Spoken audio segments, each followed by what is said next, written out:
First, I'll sing a song that I wrote while I was at Klez Canada a few years ago. I went to Jeff Berner's songwriting workshop, and he was talking about Mein Ruhe plots and how the structure of the song uses negations in a really beautiful way. Like, this is not, this place is not where you'll find me, this place is not where you'll find me.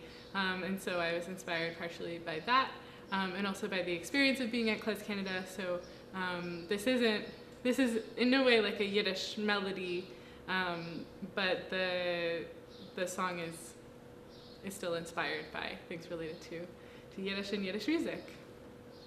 Early morning fog and sun through the window enough to wake me. August's almost gone, but I'm not a leaf and I'm not falling. And I'm not 30 and I'm not 17. You can ask me. And I don't mind if you forget my name. You can ask me.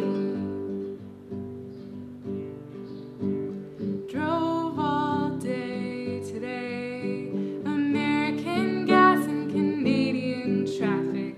I want my own bed, but I'm not a child and I'm not falling asleep. And I'm not 30 and I'm not 17. You can ask me. And I don't mind if you forget my name. You can ask me. Hand in hand, and feet that stomp to swing the circle. Moon caught in a branch. This is what we choose over going to sleep. I like you, but you don't keep me warm. And besides,